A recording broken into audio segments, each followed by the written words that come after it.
Hello students, welcome to my YouTube channel GS study point. चलिए जो ACF के लिए जो केमिस्ट्री की क्लासेस को कंटिन्यू करते हैं। और आज हम जो है बहुत ही महत्वपूर्ण topic calculation of KC and KP को डिस्कस करेंगे। इससे जो है आपके एसीएफ में क्वेश्चन जो है न्यूमेरिकल में पूछे जाते हैं। तो यहाँ पे देखिए, आप देख सकते हैं कि ये एसीएफ 2016 का पेपर है, जिसमें जो है पूछा गया था कि जो 0.8 मोल ऑफ आयोडीन है और 0.8 मोल ऑफ क्या है, हाइड्रोजन है। इसको जब एक बंद कंटेनर में या क्लोज वेसल पे अगर 444 डिग्री सेल्सियस पे गर्म किया जाता है तो वो जो है 0.6 मोल्स हाइड्रो आयोडिक एसिड जो है फॉर्म करता है। ठीक है, किस पर, इक्विलिब्रियम पर। और तो इसके लिए हमें जो है क्या बताना है, इसके लिए हमें जो है केसी बताना है कि इसका केसीपी क्या होगा। ठीक है, तो इसका मतलब इसका जो इक्विलिब्रियम है, कांस्टेंट है, वो क्या होना चाहिए। तो इसी को जब हम जो है आगे इसको अच्छे से समझेंगे और इस क्वेश्चन को भी जो है सॉल्व करेंगे। ठीक है, पहले आप चीज़ों को समझ लीजिए कि किस तरह से कैलकुलेशन किया जाता है, फिर जो है इसको इसी वीडियो में हम जो है सॉल्व कर लेंगे। और इससे पहले मैं आपको बता दूं कि मैंने इससे पहले जो है आप केमिकल इक्विलिब्रियम क्या होता है, इक्विलिब्रियम कांस्टेंट क्या होते हैं, ठीक है, और क्या रिलेशन होता है केसी और केपी में, तो इन चीज़ों को मैंने जो है आपके पिछले वीडियो में डिस्कस किया था। अगर आपने उस वीडियो को नहीं देखा है तो आप चैनल के प्लेलिस्ट पे जाइएगा और वहाँ पे जो है आपके एसीएफ सीजीपीएससी करके एक प्लेलिस्ट बना है, वहाँ से जो है आप वीडियो को देख सकते हैं। ठीक है, इसके अलावा ये जो क्वेश्चन आए थे इसको हमने जो है कल सॉल्व कर लिया था। आज हम जो है उस न्यूमेरिकल को सॉल्व करेंगे। ठीक है, तो जब तक आप पहले वीडियो को नहीं देखेंगे आपको आगे का वीडियो समझ नहीं आएगा। तो चलिए देखते हैं कि किस तरह से कैलकुलेशन की जाती है। ठीक है, यहाँ पे मैं एक तरह से जो है कैलकुलेशन जो है, क्योंकि ये रिवर्स के लिए होता है, तो एक तरह से सिंथेसिस के लिए, संश्लेषण के लिए जो है आपके कैलकुलेशन होता है, और एक होता है जो है कंपोजिशन के लिए, मतलब अपघटन के लिए। ठीक है, तो सबसे पहले हम जो है सिंथेसिस के लिए जो है कैलकुलेशन को देखेंगे कि हम जो है कैसे इसको निकाल सकते हैं। ठीक है, तो देखिए यहाँ पे जो है आपके जो सिंथेसिस ऑफ HI के लिए जो है आपको KC का कैलकुलेशन करना है। क्लियर, तो चलिए देखते हैं। इसको समझने से पहले आप पिछले वीडियो को देखिएगा, तभी जो है ये वीडियो आपको समझ आएगा। ठीक है, तो देखिए ये जो है रिवर्स केमिकल रिएक्शन है। तो इसमें देखिए गैसियस फॉर्म में होता है, हाइड्रोजन है, प्लस जो आयोडीन है वो भी जो है आपके गैसियस फॉर्म में है, और ये जो है मिलके क्या बना रहा है, क्या सिंथेसिस कर रहा है, तो 2HI, ये भी जो है आपके गैसियस फॉर्म में है। ठीक है, और ये भी बताया था कि सारी चीज़ें अगर रिएक्टेंट और प्रोडक्ट दोनों जो है एक ही स्टेट में होते हैं तो इसको क्या बोला जाता है, होमोजीनस केमिकल इक्विलिब्रियम। ठीक है, इसको भी मैंने आप डिस्कस कर रखा है। तो देखिए अब इसके लिए कैलकुलेशन क्या करेंगे, पहले आप इसको समझ लीजिए। देखिए जब ये इनिशियल स्टेज पे होते हैं, ठीक है, जब इस पे कोई रिएक्शन नहीं होता है, तो H2 जो हाइड्रोजन होता है वो एक अमाउंट में होगा। हम इसको सिर्फ मान रहे हैं। ठीक है, यहाँ जब हम न्यूमेरिकल सॉल्व करेंगे उसमें जो है ये वैल्यू दी होगी, तो यहाँ पे हम सिर्फ इसको मान रहे हैं कि क्या होगा। तो इनिशियल स्टेट पे जब रिएक्शन स्टार्ट नहीं हुआ होता है, मतलब प्रारंभिक अवस्था में होता है, तो H क्या होता है, B होता है ये, और जो प्रोडक्ट है वो नहीं बना होता, मतलब ये क्या होता है, जीरो फॉर्म में होते हैं। ठीक है, अब T समय बाद जब इसमें रिएक्शन जो है धीरे धीरे जब बढ़ने लगता है, तो रिएक्टेंट से जो है कम होने लगेगा। क्यों, क्योंकि रिएक्टेंट से क्या बन रहा है, प्रोडक्ट बन रहा है, तो इस वजह से जो रिएक्टेंट है उसमें कमी आएगी और प्रोडक्ट जो है बढ़ने लगेगा। तो इसको हम जो कमी है, मान लो X अमाउंट की जो है कमी आ रही है, तो इसको हमने किस में शो किया है कि A-X, ठीक है, H के लिए, हाइड्रोजन के लिए, आयोडीन के लिए जो है B-X, और जो है प्रोडक्ट 2HI जो बन रहा है उसके लिए हमने डिनोट किया है 2X। ठीक है, अब अगर इसमें वॉल्यूम होगा, क्योंकि देखिए कंटेनर जो है क्लोज कंटेनर है, ठीक है, तो इसमें जो है टेम्परेचर भी होगा, प्रेशर भी होगा, ठीक है, वॉल्यूम भी होगा। तो अगर हमने मान लिया v वॉल्यूम पे, ये भी जो है आपके इसमें दिया रहता है, न्यूमेरिकल अगर सॉल्व करने को आएगा तो उसमें ये चीज़ें दी रहेगी। ठीक है, तो मान लिया जो वॉल्यूम है वो क्या है, v है। तो केसी के लिए अगर हम निकालते हैं तो देखियो एच आई, क्यों केसी क्या होता है, इक्विलिब्रियम कांस्टेंट क्या होते हैं, प्रोडक्ट बाय रिएक्टेंट। ठीक है, क्या होता है, प्रोडक्ट बाय रिएक्टेंट। तो प्रोडक्ट यहाँ पे क्या है, एच आई, और जो जितने मोल्स होते हैं, ठीक है, उसको हम किस में लेते हैं, पावर में लेते हैं। तो यहाँ पे कितना है, 2 है, तो इसलिए हमने इसको पावर में लिया। और ये है आपका हाइड्रोजन और ये आयोडीन, क्यों, क्योंकि ये क्या है, रिएक्टेंट है। अगर इसमें भी अगर मोल्स की संख्या दी होती तो हम इसको पावर में लेते, किंतु यहाँ पे कुछ नहीं है, इसलिए ये 1 माना जाता है, तो इसकी पावर भी जो है 1 हो जाएगी। ठीक है, अब देखिए जो 2HI है, ठीक है, जो HI है, ठीक है, हाइड्रोआयोडिक, वो हो रहा है, क्या हो रहा है, 2x, इस तरह से होगा। और ये v वॉल्यूम पे है, इसलिए हमने क्या कर दिया, यहाँ पे v ले लिया। ठीक है, और इस पे पावर हमने क्या लिया, 2, क्योंकि 2 यहाँ पे मोल है, इसलिए पावर 2। इसी कंडीशन में वॉल्यूम पे हमने ले लिया, AH के लिए A-x था यहाँ पे, और ये है V। अब जो है आपके I के लिए भी क्या था, B लिया था, B-x, क्योंकि इसमें कमी हो रही है, तो B-x बाय V। अब इसको हम सॉल्व कैसे करेंगे, तो देखिए ये जो हो जाता है आपका 2xv, आपने मैथ में किया ही होगा। ठीक है, इस तरह से पावर में हमने 2 लिया। अब यहाँ पे भी 2 है, तो एक का एक यहाँ पे कट जाएगा, ये जो है यहाँ से कट जाएगा। ठीक है, तो ये क्या हो गया, 2x² बचे क्या, 2x² बचा, और डिवाइडेड बाय क्या हुआ, a-x और फिर b-x। ठीक है, अब जो है इसको अगर ये पूरा होल का स्क्वायर है, तो एक 2 के 2 किया, 2 2 जा 4, ठीक है, और ये x का स्क्वायर। इस तरह से जो है इसके लिए KC का जो है फॉर्मूला एक बन के हमारे सामने आ गया। ठीक है, आगे हम जो है इस पे न्यूमेरिकल करेंगे। तो आई थिंक ये जो है आपको समझ आ गया होगा कि किस तरह से यहाँ पे कैलकुलेशन हुआ है। क्लियर है, आगे देखते हैं।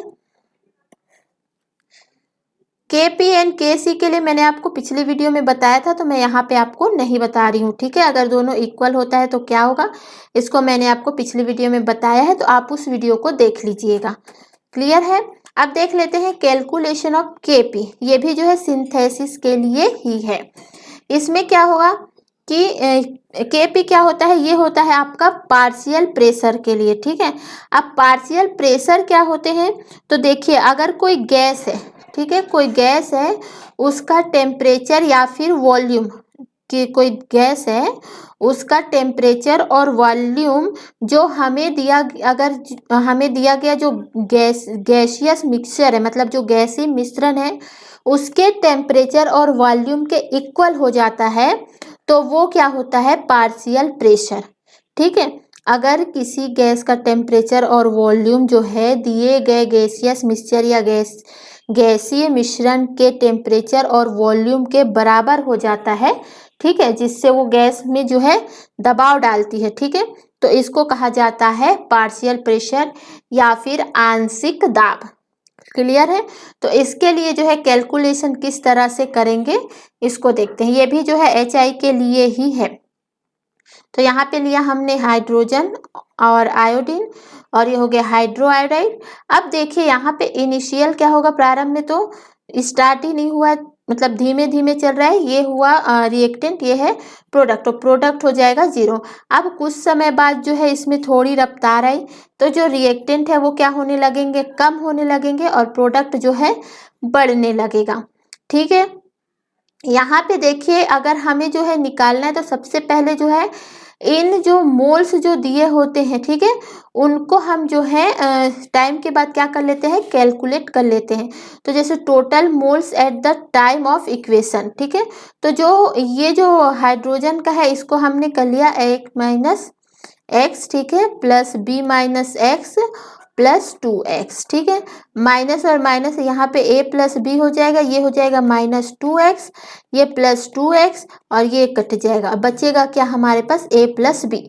ठीक है, तो ये जो है टोटल मोल्स आ गया हमारे पास इक्वेशन का।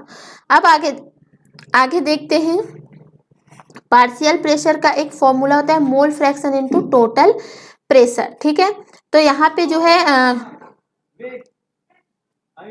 पार्शियल प्रेशर है और फिर ये यहाँ पे प्रेशर के लिए हमने पी लगाया था, क्यों लगाया है ये पिछले वीडियो में आपको देखने पे पता चलेगा, ठीक है। एच आई और ये हो गया यहाँ पे 2, क्योंकि यहाँ पे 2 मोल है, फिर H2 फिर I, ठीक है। अब एक एक करके हम जो है निकालते हैं टोटल कितना है और किसके लिए निकाला जा रहा है उसको हम यहाँ पे लेते हैं, ठीक है। तो टोटल हमने कितना लिया था A प्लस B, ठीक है। तो H2 के लिए क्या है हमारे पास A माइनस एक्स था, A minus x by A plus b, और किसके लिए है तो प्रेशर के लिए है, ठीक है। तो P ऐसे ही I का निकाल दिया और HI का भी इस तरह से हमने निकाल लिया। अब यहाँ पे KP है तो KP के लिए हमने जो KP का जो है क्या निकला है हमारे पास 2x by A plus b into P square, क्योंकि ये दो सब क्या है स्क्वायर में है। इसी तरह हमने जो है यहाँ पे जो है H2 और I2 की जो है वैल्यू रख दी। अब जब हम इसको सॉल्व करते हैं तो हमारे पास आंसर आ जाता है क्या, इस तरह से जो है KP 4x divided by A plus b square, square में है तो ये देखिए ये और ये 2 है, यहाँ भी अगर हम इसको इंटू करेंगे तोड़ेंगे तो ये भी 2 हो जाएगा, तो इसके साथ ये चीज़ें कट गई और टोटल हमें क्या प्राप्त होता है KP के लिए सेम वही चीज़ जो KC का हमें मिला था, ठीक है। तो 4x square divided by A minus x और B माइनस एक्स, क्लियर है। अब ये सिंथेसिस संश्लेषण के लिए था। अब डीकम्पोजिशन, क्योंकि रिवर्सिबल है तो टूटेगा भी और जुड़ेगा भी, ठीक है। तो डीकम्पोजिशन अगर होता है, अगर ये टूटता है 2HI जो है हाइड्रोजन और आयोडीन में, तो उसके लिए क्या होगा, तो देखिए इनिशियल में ये जो है A रहेगा, ठीक है, क्योंकि ये अब क्या हो गया है रिएक्टेंट बन गया है और ये क्या बन गया अब प्रोडक्ट, तो ये होगा 0, ठीक है। अब जब टी टाइम बाद क्या होता है तो ये जो है कम होने लगेंगे और इधर जो है बढ़ने लगेगा, ठीक है। तो ये हुआ कम हो रहा है A माइनस 2x और इसको हमने ले लिया x। वॉल्यूम के लिए हम लेते हैं A minus 2x bye we और यहाँ x बाय वी और ये है x बाय वी। तो Kc क्या हो जाएगा डीकम्पोजिशन ऑफ HI के लिए, तो प्रोडक्ट बाय रिएक्टेंट, ठीक है। तो प्रोडक्ट हमारा H के लिए क्या है x बाय वी और I के लिए है x बाय वी, ठीक है। डिवाइडेड बाय क्या हो गया A माइनस 2x, क्यों HI के लिए, और V, अब V जो है स्क्वायर में है तो ये जो है 2 के साथ कट जाएगा, x square by A minus 2x square, ठीक है। ये हो गया आपका क्या डीकम्पोजिशन ऑफ HI के लिए KC की वैल्यू। अब यहाँ पे हम देख लेते हैं जो क्वेश्चन आया था न्यूमेरिकल में था उसको हम कैसे सॉल्व करेंगे, ठीक है। तो देखिए जब इसमें रिएक्शन स्टार्ट होता है, ठीक है, पहले तो ये A होता है, ठीक है, जब ये स्टार्ट नहीं हुआ होता है यूं, यहाँ पे आपको बताना क्या है कि आयोडीन का जो है 0.8 मोल है और जो है हाइड्रोजन का 0.8 मोल है, ठीक है। और इसको जो है अगर हम किसी क्लोज वेसल्स में 444 डिग्री टेम्परेचर पे अगर गर्म करते हैं तो ये जो है क्या फॉर्म करता है, तो हाइड्रो आयोडिक एसिड कितना मोल, तो 0.6 मोल जो है साम्य अवस्था पे फॉर्म करता है। तो इसका जो है हमें क्या बताना है इक्विलिब्रियम कांस्टेंट बताना है, ठीक है। तो जो हमने ऊपर ही किया था यहाँ पे क्या हो जाएगा HI, ठीक है, ये हो जाएगा आपका 2HI, सॉरी H हो गया I हो गया और ये बना था आपका 2HI, ठीक है, इस तरह से I2 और H2 मिलके, क्लियर है। अब यहाँ पे देखिए इसको हमने इनिशियल में A और ये क्या हुआ था आपका 0, ठीक है। अब जब इसमें प्रोसेस स्टार्ट होता है ये क्या होता है कम होने लगता है, x माइनस बी है b माइनस एक्स, ठीक है, और ये 2HI है वो क्या हो जाता है 2x, क्लियर है। अब इसकी वैल्यू हमें क्या दे रखी है, तो 0.8, ठीक है, इसकी वैल्यू हमें क्या दे रखी है 0.8, क्योंकि देखिए 0 हम जो है पॉइंट के बाद जो 0 होता है ये हम इसको नहीं लेते हैं, ठीक है।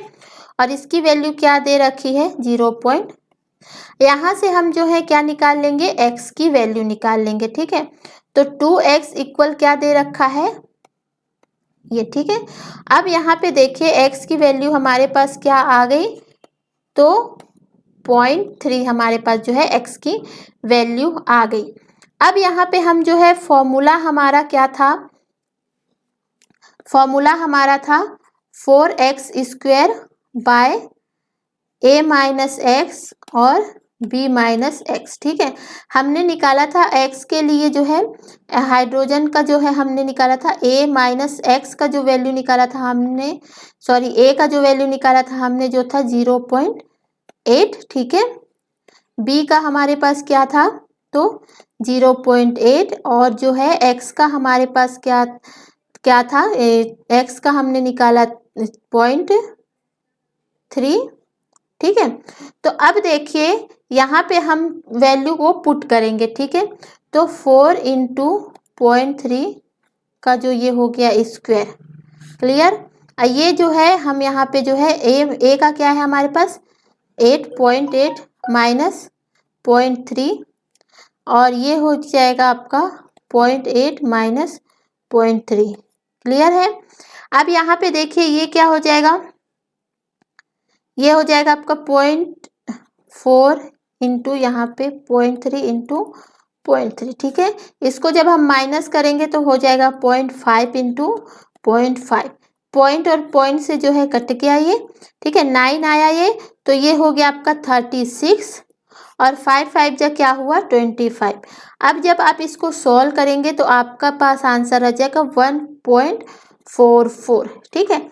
तो इस तरह जो है न्यूमेरिकल आपके बनेंगे, ठीक है। तो इसको जो है आप इस तरह से क्वेश्चन जो पूछे जाएंगे उसको आपको जो है करना है। आपके एग्जाम में भी इस तरह से क्वेश्चन पूछे जाएंगे। जब एमसीक्यू हम कराएंगे तो उसमें जो है आपकी प्रैक्टिस और अधिक हो जाएगी, क्लियर। चलिए आगे देख लेते हैं।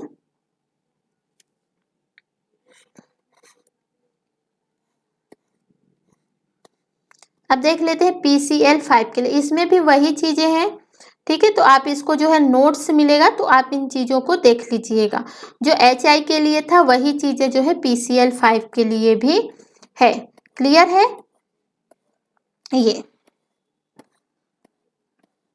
चलिए अब जो है हम देख लेते हैं, क्या एक बार देख लेते हैं लीसा तेलिए का जो नियम है उसको हम जो है देख लेते हैं, क्योंकि इससे जो है हो सकता है कि क्वेश्चन दे दे। वैसे इससे क्वेश्चन नहीं आते, लेकिन अगर दे दिया तो आपको पता होना चाहिए, क्योंकि ये इक्विलिब्रियम से रिलेटेड है, तो इसलिए कुछ बेसिक चीज़ें आपको इसके बारे में पता होनी चाहिए। साथ ही साथ ये बता दूं कि जो है आप जो है ACF की अगर तैयारी कर रहे हैं तो आप हमारे पेड ग्रुप को जो है ज्वाइन कर सकते हैं, ठीक है। जिसमें जो है टोटल फीस मात्र जो है 2500 रुपये है। इसमें आपको क्या किया जाएगा, इसमें आपको कराया जाएगा सॉरी आपके पूरे पेपर 1 एंड पेपर 2 को जो है यहाँ कंप्लीट कराया जाएगा वीडियो के माध्यम से। साथ ही साथ जो है आपको कंप्लीट नोट्स जो है प्रोवाइड की जाएगी, कंप्लीट पेपर 1 का और पेपर 2 का कंप्लीट नोट्स यहाँ पे प्रोवाइड किया जाएगा। साथ ही साथ जो है यूनिट वाइज जैसे यूनिट खत्म होता है वैसे ही जो है आपके MCQ या फिर टेस्ट जो है लिए जाएंगे, और जो है कंटिन्यू जो है जब तक आपके एग्ज़ाम नहीं हो जाते हैं तो जैसे ही चैप्टर ख़त्म होगा कंटिन्यू जो है आपका टेस्ट जो है लिया जाएगा। देखिए जितना ज़्यादा आप MCQ करेंगे, टेस्ट पेपर सॉल्व करेंगे, उतने ही ज़्यादा आपके सिलेक्शन के चांसेस बच जाएंगे, और ज़्यादा से ज़्यादा आप वहाँ पे क्वेश्चन सॉल्व करने में जो है सक्षम होंगे, ठीक है। तो अगर आप करना चाहते हैं तो आप जो है हमारे जो है पेड ग्रुप को ज्वाइन कर सकते हैं ओनली 2500 रुपये में। और अधिक जानकारी के लिए आप जो है हमारे नंबर पे कॉल भी कर सकते हैं। नंबर जो है हम डिस्क्रिप्शन बॉक्स में दे दिया जाएगा, ठीक है। चलिए देखते हैं। देखिए लीसा तेलिए का नियम या फिर ली चार्टियर का प्रिंसिपल जो है क्या होता है, तो देखिए जब एक ऐसा स्टेज आता है, यहाँ से मैं आपको समझा देती हूँ, वैसे ये आप नोट्स में पढ़ लीजिएगा। देखिए एक ऐसा स्टेज आता है इक्विलिब्रियम में जब ये दोनों जो है क्या हो जाते हैं, इक्वल हो जाते हैं। क्या? रिएक्टेंट और प्रोडक्ट, ठीक है, दोनों जो है क्या हो जाते हैं, इक्वल हो जाते हैं। तो जब भी किसी चीज में चेंज किया जाता है, ठीक है, अगर रिएक्टेंट में चेंज किया जाएगा तो उसका प्रभाव किस में पड़ेगा, तो प्रोडक्ट में, ठीक है। तो ये जो है इसको जो मतलब ये तब तक होता रहेगा अगर इसमें मान लो चेंज किया गया, मान लो प्लस एक्स इसमें और अमाउंट बढ़ा दिया गया, प्लस एक्स इसमें अमाउंट बढ़ा दिया गया, तो इधर जो है कम हो जाएगा, ठीक है। तो फिर जो है ये रिएक्टेंट स्टार्ट कर देगा तब तक जब तक ये जो है फिर से इक्विलिब्रियम में ना जाए, मतलब जब तक बराबर ना आ जाए तब तक ये जो है रिएक्शन होते रहेंगे। क्लियर है? ली चार्टियल प्रिंसिपल क्या है कि अगर जो है आप यहाँ पे डेफिनेशन में देख सकते हैं तो इसमें और चीजें आपको समझ आ जाएगी, ठीक है। तो देखिए when a chemical system at equilibrium, ठीक है, अगर कोई केमिकल सिस्टम है वो साम्य अवस्था में है, ठीक है, is distribute by a states, ठीक है, कैसे मतलब अगर वो उसके कॉन्सेंट्रेशन है या प्रेशर है या टेम्परेचर है, ठीक है, इसमें अगर किसी भी तरीके से चेंजेस हो रहा है तो जो सिस्टम है, जो केमिकल सिस्टम, वो शिफ्ट हो जाएगा उसके दूसरे साइड पे, ठीक है। अगर रिएक्टेंट में बढ़ाया जाता है तो ये फिर शिफ्ट हो जाएगा किधर, प्रोडक्ट में, क्योंकि यहाँ कमी होगा, यहाँ बढ़ाया जाएगा तो इधर कम हो जाएगा, ठीक है, अगर इधर बढ़ाया जाएगा तो इधर कम हो जाएगा। तो जो है एक दूसरे को इक्वल करने के लिए जो है ये शिफ्ट होते रहते हैं, ठीक है। चलिए, और ये जो है 3 तरह से चेंजेस होता है इसमें, एक तो इसके कॉन्सेंट्रेशन में होगा, प्रेशर में होगा और टेम्परेचर में होता है। क्लियर? चलिए आगे देख लेते हैं।